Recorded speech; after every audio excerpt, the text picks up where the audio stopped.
explicamos los cambios y permanencias en el acceso a la educación. Aquí continuaremos trabajando la competencia Construye interpretaciones históricas. Primero leeremos algunas fuentes de información como esta fuente 1 titulada Las bases sociales, culturales e históricas de la República del Perú. Aquí principalmente se menciona que en la Constitución del año 1823, en su artículo 181, se declaró que la instrucción era una necesidad común y que la República se debía igualmente a todos los individuos. Se dispuso la creación de universidades en las capitales de departamento y escuelas de instrucción en poblaciones más pequeñas, pero lamentablemente esto no fue posible debido a la ausencia de recursos, de elementos humanos y materiales de trabajo. En ese mismo año, el 23 de febrero, se obligó a los conventos a abrir escuelas gratuitas de primeras letras. Sin embargo, muy pocos fueron los conventos que cumplieron con esta orden. Posteriormente, en el año 1826, con el propósito de divulgar la educación primaria, se dispuso organizar dos escuelas lancasterianas normales en Lima, una para varones y otra para mujeres. Planteles de idéntico tipo debían establecerse en las capitales de cada departamento.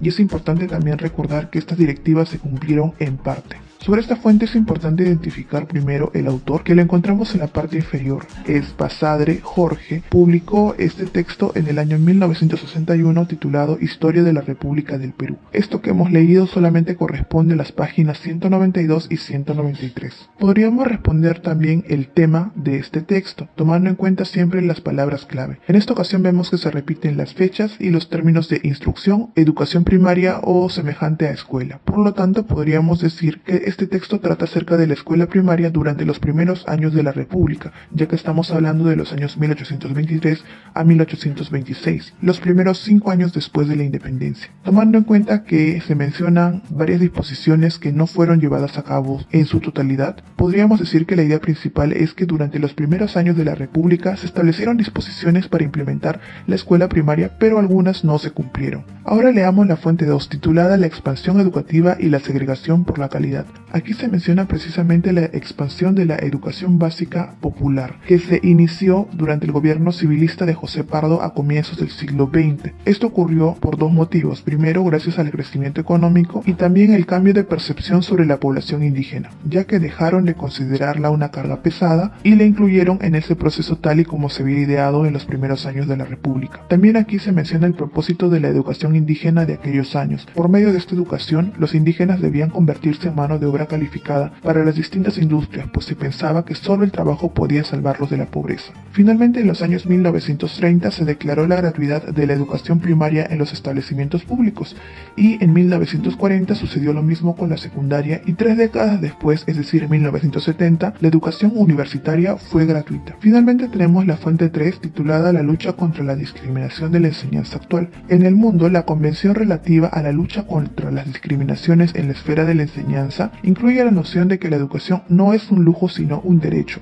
La enseñanza primaria debe ser gratuita y obligatoria, la secundaria generalizada y accesible, y la superior accesible a todos. Se debe garantizar una enseñanza del mismo nivel y condiciones equivalentes en cuanto se refiere a la calidad de enseñanza proporcionada. Estos vendrían a ser los principales logros que se manifiestan actualmente en el mundo. En el Perú tenemos la Ley General de Educación, que menciona aspectos similares como que la educación es un derecho fundamental de la persona y el Estado garantiza ese ejercicio con una educación integral y de calidad. También que la educación es un servicio público. Cuando lo provee el Estado es gratuita en todos sus niveles y modalidades. Entre los principios de la educación que debemos resaltar tenemos la equidad, que garantiza que todos tengamos iguales oportunidades de acceso, y la inclusión, que incorpora a las personas con discapacidad, grupos sociales excluidos, marginados y vulnerables, especialmente en el ámbito rural. Tomando en cuenta las ideas de las tres fuentes, vamos a desarrollar la actividad. ¿Qué ha cambiado y qué no con relación al acceso a la educación durante las etapas estudiadas en las fuentes? Tomaremos en cuenta tiempos históricos a raíz de la Ilustración, con la independencia en el siglo XX y en la actualidad. Para completar esta sección respecto a la Ilustración, es importante considerar lo trabajado en la sesión anterior. Antes de la Ilustración, el tipo de educación que se recibía dependía del origen o ascendencia. Con la Ilustración, lo más importante era el talento y la enseñanza primaria era obligación del Estado. De igual manera, debemos escribir los aportes que tuvo la independencia para el acceso a la educación, principalmente los ocurridos en el año 1823, ya que en estos años se tomaron una serie de disposiciones muy importantes para el acceso a la educación gratuita. También podemos incluir la disposición del año 1826, en donde principalmente se menciona la inclusión de las mujeres en la educación a través de una escuela. Luego completaremos respecto al siglo XX. Podemos escribir cómo era el acceso a la educación de los sectores populares antes del siglo XX y luego a través de la expansión de la educación básica popular y la gratuidad de la enseñanza. Y finalmente, en la parte de actualidad del cuadro escribiremos qué nos aporta la Ley General de Educación considerando los logros que se han obtenido. Tomando en cuenta estas ideas, vamos a escribir un texto. A través de él responderemos con argumentos a esta pregunta. ¿Los cambios en el acceso a la educación ayudaron a disminuir la discriminación? Podríamos responder esta pregunta de manera positiva o negativa. En este caso vamos a decir que sí,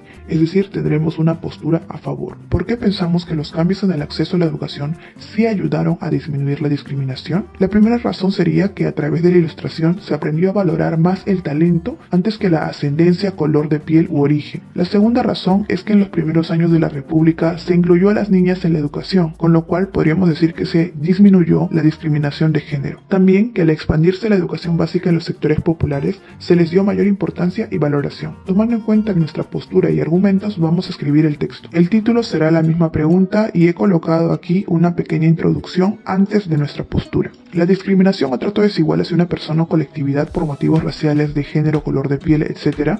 es un problema que aún se evidencia en la actualidad y que tiene un origen histórico. Precisamente estudiando la historia del Perú, vemos cómo la discriminación se mostraba a través del acceso a la educación. Puedo decir que ahora, con el transcurrir de los años, esta situación ha cambiado positivamente y los cambios realizados han ayudado a disminuir el trato desigual o discriminación. Una vez que hemos mencionado nuestra postura, pasamos a explicar cada uno de los argumentos. En primer lugar, a través de la ilustración, se aprendió a valorar más el talento antes que la ascendencia, color de piel u origen. Aquí puedo explicar cómo era la educación antes. Por ejemplo, puedo explicar las disposiciones del rey durante la colonia sobre el acceso a la educación. Y posterior a ello podemos explicar también los ideales que trajo este pensamiento de ilustración. Continuamos con el segundo argumento.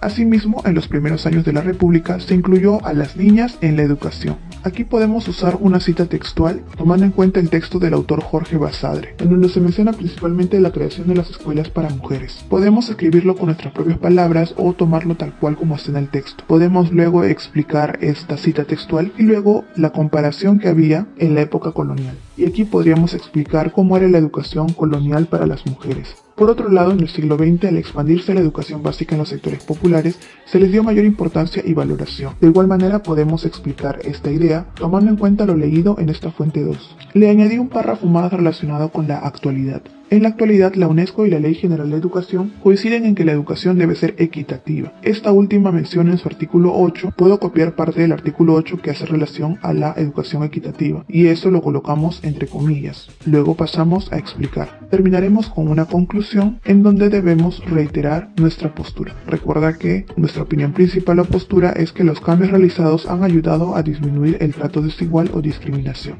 Y una vez que lo hayas terminado, evalúa tu avance con estos criterios.